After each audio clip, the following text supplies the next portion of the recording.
How a disco song can salvage your social media. With another moment of clarity, I'm Chris Lanning from Solar Pro. Now, a few months back, I was doing some chores in the kitchen and I decided that I was in the mood for disco music. Yeah, I was, okay? Don't judge. So I told Alexa to fire up Saturday Night Fever album. That's a great soundtrack. It is the quintessential disco album.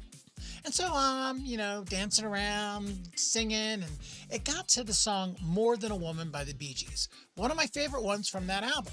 And I'm singing along, more than a woman, and doing all that. And it dawned on me, those are the only words I really know from the song. More than a woman to me. Well, the rest of it is so hard to understand with the high falsetto and all the... I just never really figured that out.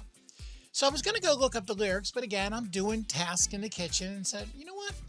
I know there's another version on that album by the group Tavares, More Than a Woman by Tavares. So I asked Alexa to kick that one out. Well, that one is essentially the same song, but it's done at a different tempo, a different key, and without any of the high falsetto. You know what? I understood a lot more of the lyrics. I didn't understand everything, and I see some of you are getting ready to put in a comment, oh, here's a link to the lyrics so you can look them up. I get it. I can do that. I just couldn't at the time. But it brought home a point to me regarding social media.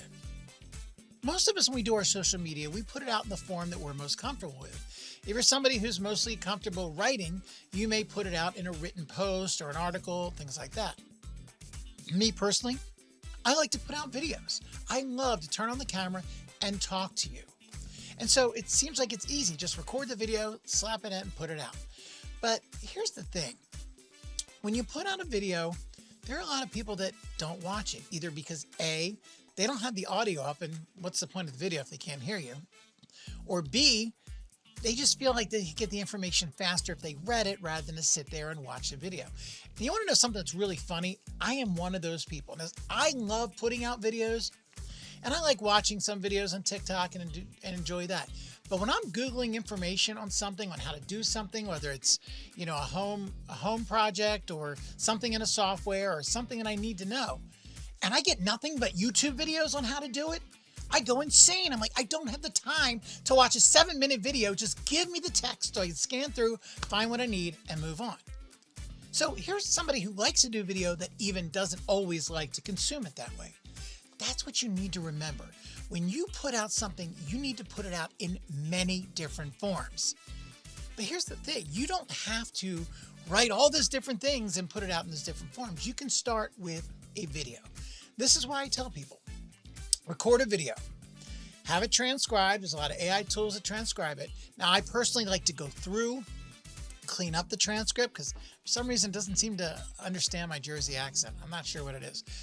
But I also like to have it formatted. And as you can see in this video, you see that the text is, and the captions are a lot larger and more formatted than it would be if you were just like turning on the automatic captions from YouTube or LinkedIn or wherever.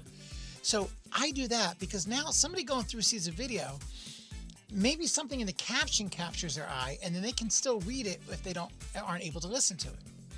Now, I then take that transcript, right, and I paste that into the post. Now, sometimes it's a little too long, doesn't always fit. Certainly on certain platforms, you have some limits. But by doing that, I'll put the teaser information at the top, the headline, the attention grabber, some of the hashtags. Then I'll put a dotted line and I'll put the transcript down. Because that way, if somebody comes across it and they're like, I don't want to watch the video. Oh, wait, there's a transcript. Now they can search through it and get a glimpse of what they want to do, particularly if they want to read it fast, get through it. I don't care. They don't have to hear my amazing voice. They should, but they don't have to. So keep that in mind in your business. And then, I forgot one other thing. You can take that transcript and rewrite it into an article or a white paper that can go on your website. So you record it, you get that video version out there, you add the captions for people that maybe can't listen to the video version, you add the transcript into your post for those people that would prefer to read it. And I left out another important group, those that just like to listen. You can actually pull the audio of that and turn it into a podcast if you wanted to, so that people can subscribe and hear the information you're putting out in audio form. Now, I know it's overwhelming and it's a lot of work, but you don't want to miss out on all the potential audiences just by doing it the quick way. Now, We can help you at Solo Pro do some of that work.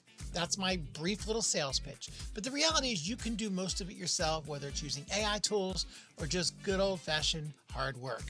But do that. Make sure when you put out content, you are reaching all different audiences in the way they want to consume your content.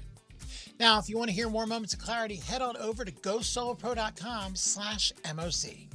I'm Chris Lanning from Solo Pro. Hey, have a great day.